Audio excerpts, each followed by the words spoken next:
guys, touchdown. Nalobat yung intercom, kaya gamit ko yung mic mismo ng Insta360 X5. Dito na kami sa may municipal tourism register. Tapos diretso na kami dun sa tutuluyan namin. Update na lang ulit namin.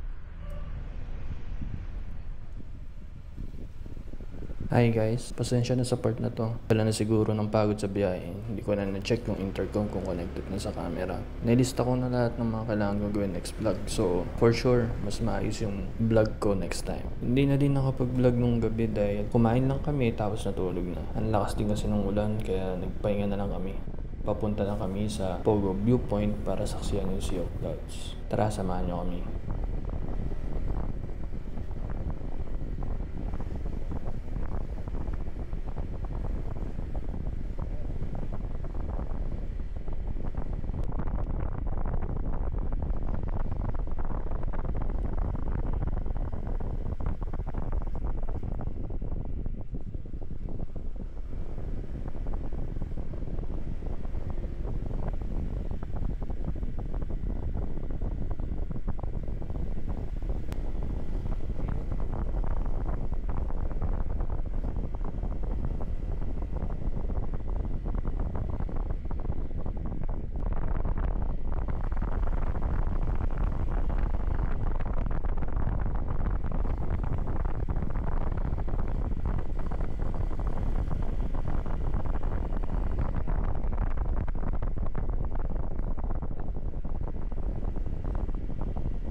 Nakakamiss sumakit ng bundok.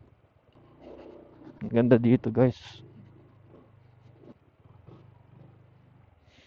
Buti na lang may skid plate.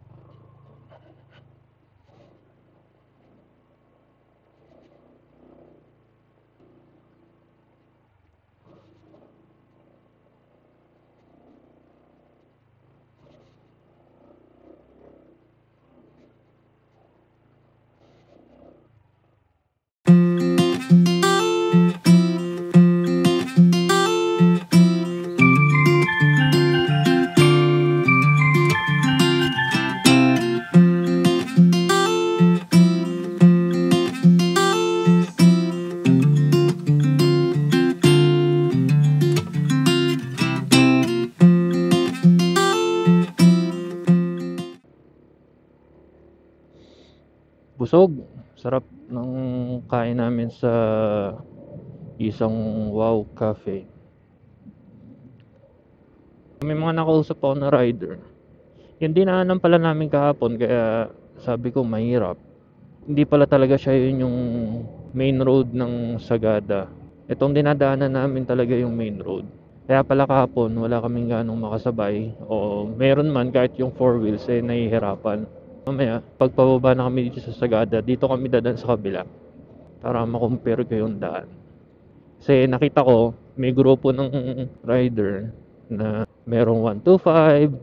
So sabi ko, kamusta yung biyahe nila? Hindi ba sila nahirapan? Sabi niya, hindi naman daw. Sabi ko, saan kayo dumaan? Doon pala sila dumaan sa kabilang side. Mali pala kami ng dinaanan. Hindi naman mali.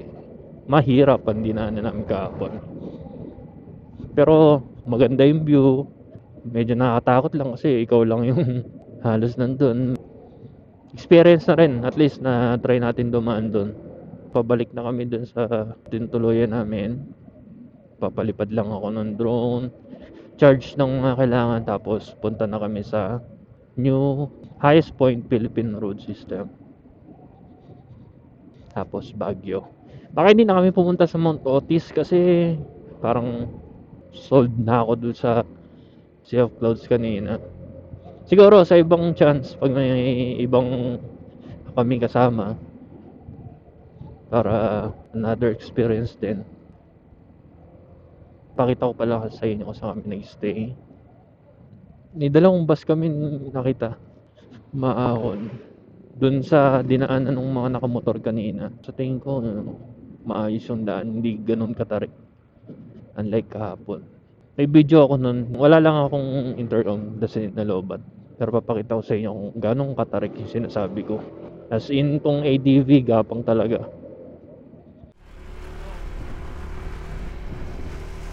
Ito yung video nung pakit na kami sa Sagada. Nalobat yung intercom ko, kaya kwento ko na lang ng konti. Medyo nabigla ako sa part na to dahil wala akong nakitang daan na ganito sa mga napanood ko sa YouTube. Yun yung sinasabi ko kanina na mali pala kami ng dinaanan. Grabe yung tarik ng kalsada. Medyo napapaisip na ako kung tutuloy pa kami kasi nahirapan na yung ADV. Kahit yung 4 wheels nga na nakasabay namin, hirap din at may nabibitin pa nga. May part na sinasabihan ko si OBR na mag-move forward para di umangat yung gulong namin sa harap kasi mabigat din yung top box namin. Pero worth it naman kasi pag-akit namin, ang ganda pala sa taas. After dito sa puro paho na ito, konting pababa na ulit, punta na sa town proper ng Sagada. Kaya sa mga nagbabalak pumunta ng Sagada, ipin nyo yung Dantay Store kasi dun yung mas mabilis na daan.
Pinagstayan namin malapit lang sa Tourism Information Office.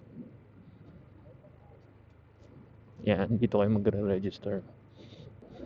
Madaming kainan dito.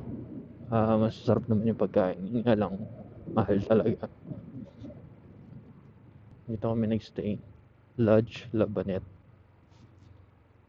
Tapos may parking sila dito sa loob. Natikman namin kahapon yung yogurt. Yung lemon pie. Hindi ko ganun kagusto yung lemon pie. Tapos Banas Coffee. Tapos dito kami kumain sa Sagada Bistro. Sarap nung etag pasta. Etag. Sarap siya. Dito nag-check din kami sa Sagada Brew. Close pa rin tong Sagada Lemon Pie House. Nag-drone lang ako dito. Dito kami dumaan kahapon.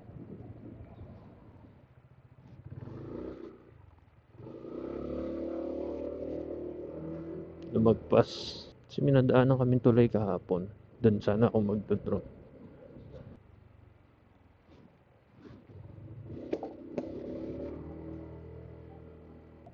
Yung magandang spot dito eh.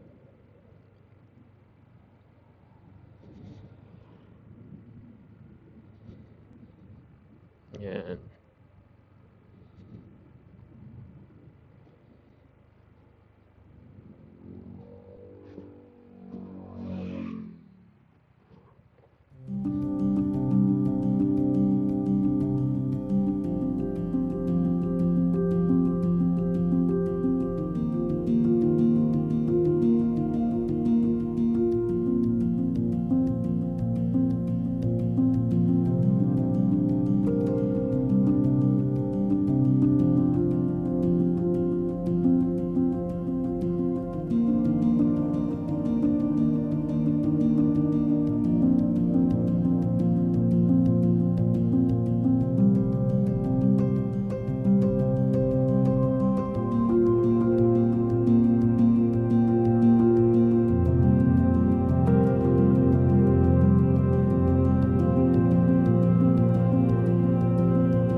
CR, meter.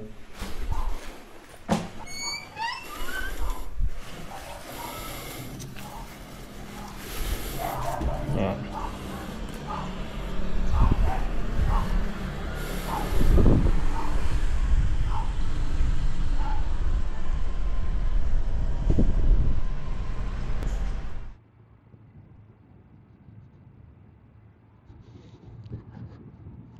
So guys, voice over ulit guys. Interrupted na naman mic ko dito dahil kay Google Maps. Connected din sa phone yung intercom, kaya nasasapawan niya yung mic. Pa-comment naman kung may recommended mic kayo para sa helmet. Sa part na to, pababa na kami ng Sagada at on the way to Tinok Benguet para subukan, puntahan yung new highest point ng Philippine road system. Pero chinek ko sa map, 26 minutes lang ang pababa compared sa kabila ng 48 minutes. Ibig sabihin talagang mas mabilis dito. May rough road dito. Doon sa kabila, bagong gawa yung kalsada. So yun nga, matarik.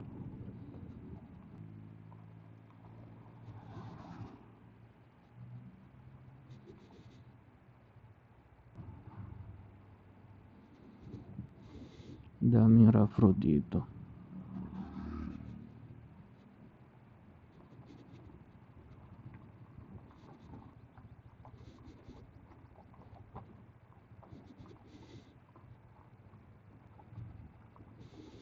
Kahit rough road, tingnan nyo naman guys yung view.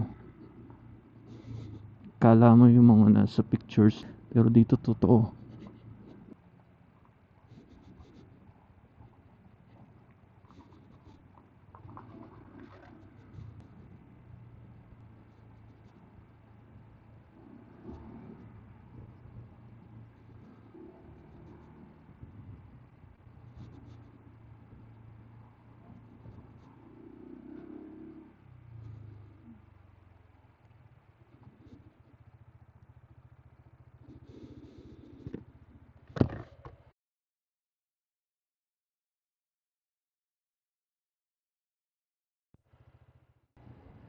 Ganda.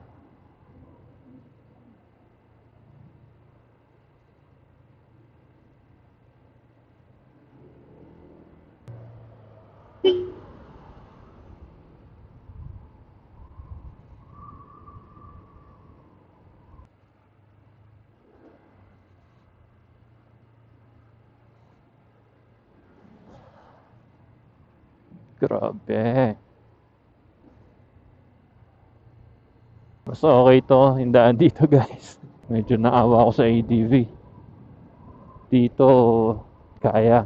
Kahit 125 siguro. Mahirapan yung 125 pero kaya. Hinay-hinay kayo sa preno dito kasi pag nawalan kayo ng preno, delikado. Pinangaalalay ko lang yung likod. Tapos pitik-pitik sa harapan. Totoong chismis guys. Mas madali nga yung daan doon. Motor or four wheels. Mas madali. Ang bilis pa. Samantalang kami kahapon, nabot kami ng 1 oras mahigit. Dito wala pang 30 minutes. So dito kami dumaan kahapon. Turo ko sa inyo kung saan kami makyat. Para kung next time punta kayo, huwag yung daanan kasi mahirapan lang kayo. Pero kung naka big bike, sa tingin ko kayang-kaya or higher cc sa 160. Ayan, dyan sa taas kami dumaan kahapon. Yung tarik.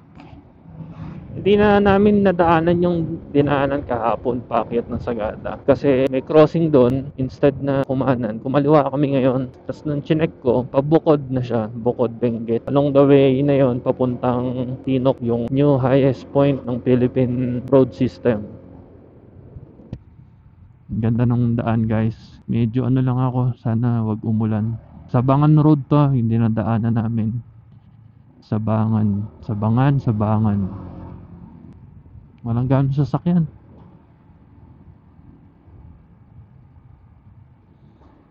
Hindi ako makapagpalipad ng drone kasi malakas sa hangin.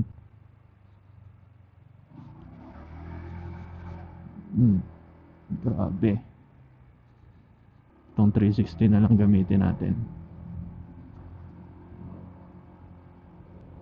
Guys, lumamig bigla yung kamay ko. Ang lamig.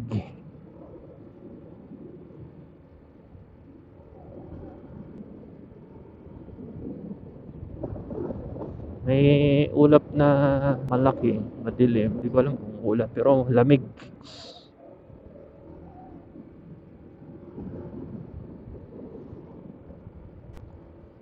Kasalukuyan kaming gumagapang paakyat sa highest point. Gapang ang all stock. 7 minutes. 3.5 kilometers.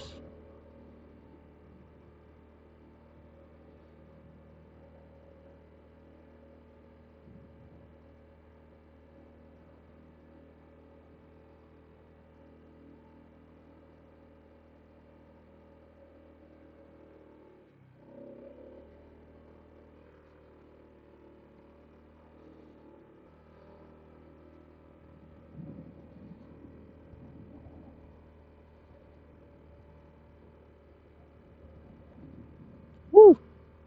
Grabe.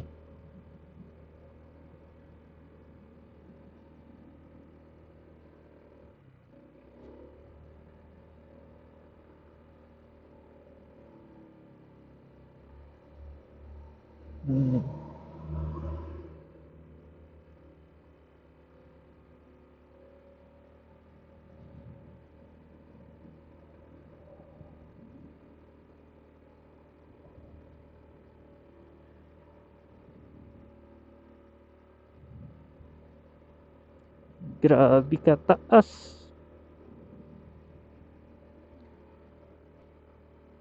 Huwag sana tayo abutan ng ulan. 5 minutes, 2.8 kilometers.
Mount Pulag National Park.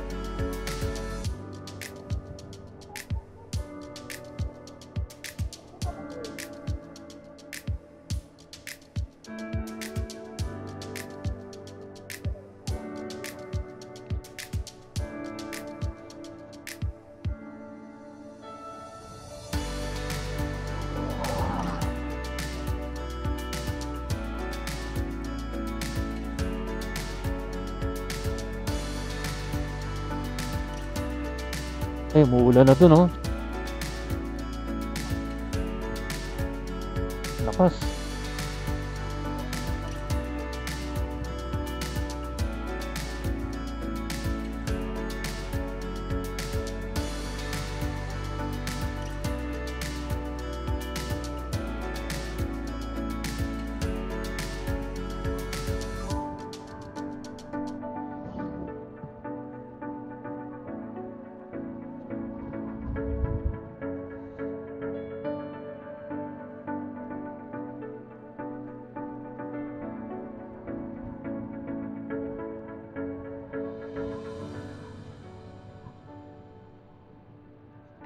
Lamig.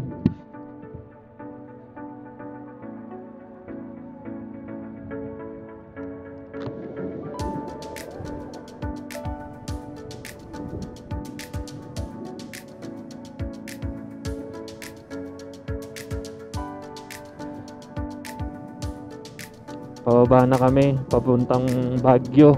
Hindi ako makapagsalita kanina kasi ganda eh. Tapos nakakatuwa lang na nakarating ka doon.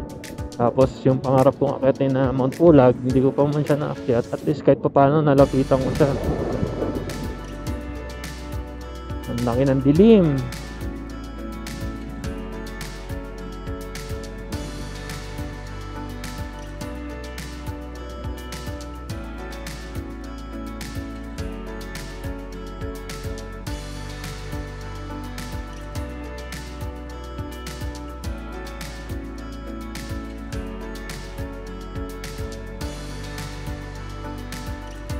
Yan, Mount Pulag.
Ganda.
go.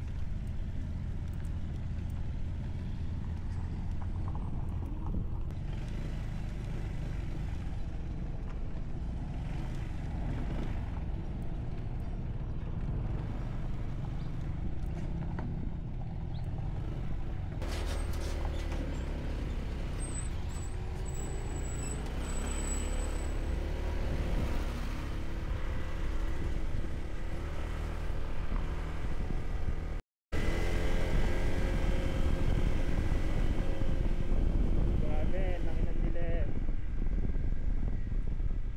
Tutumbukin pa natin yung ulan.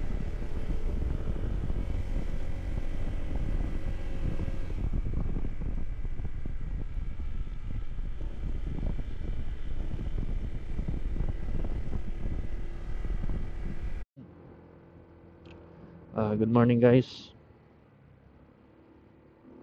Pababa na kami ng Baguio. Oras is 6:42. Hindi na ako nakapag-record kagabi. Kahapon, nung after namin sa highest point, kasi bandang boundary ng Hatok, Benguet, ay kumapal yung fog tsaka bumuhos ang malakas na ulan. So natagalan yung biyahe namin dahil zero visibility. Plus, yung ulan, kahit meron kaming raincoat, malamig pa rin ang temp. Kaya sabi ko hindi na ako magbibideo. Tapos naganap lang kami ng matutuluyan overnight malapit sa teachers camp. So ngayon punta lang kami sa bilihan ng pasalubong tapos baba na.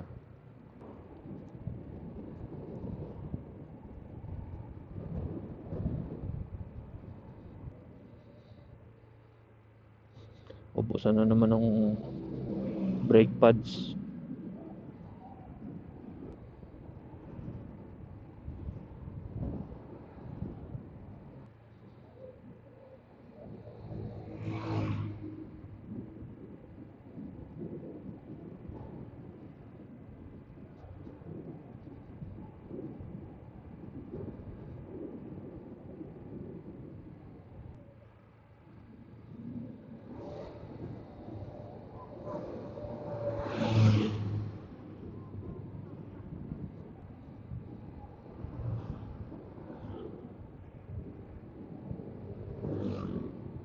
Pagbaba, palit ng langis, check ng brake pads.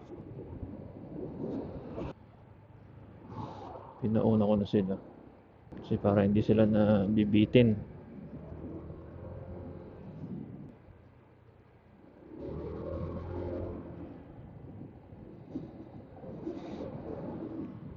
Grabe.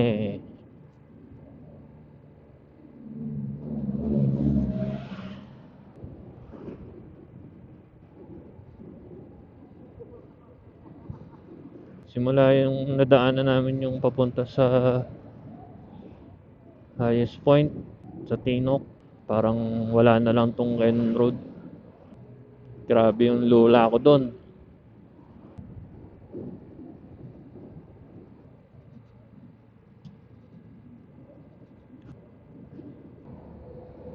Nakasabay pa namin yung mga nagbababa ng repolyo, ng carrots.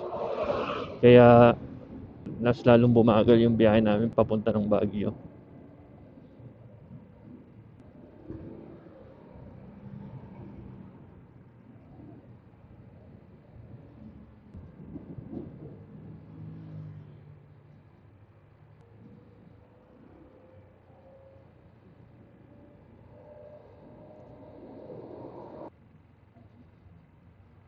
Lion's Head.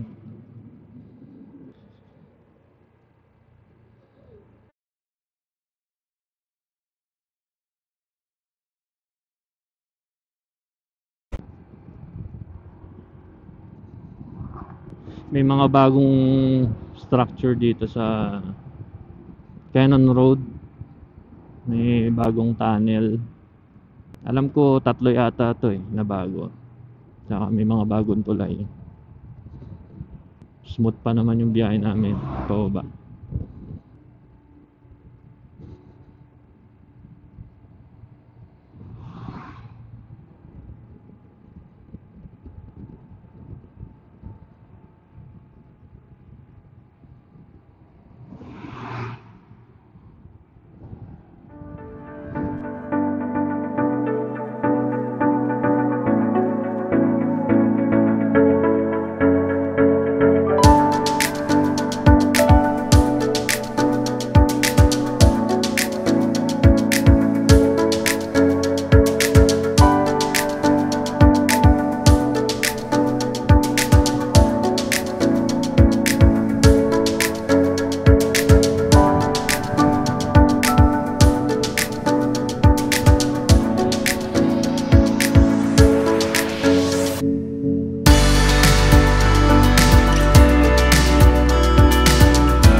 ayun guys, nandito na kami sa La Union.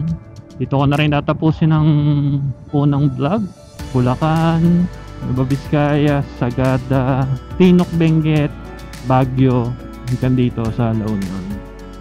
Kung may comment kayo or suggestion, dahil malaking tulong sa akin yan, bilang nagsisimula pa lang ako, paki-comment naman para mabasa ko yung mga gusto nyong i-improve, isama ko sa vlog. So yun guys, salamat.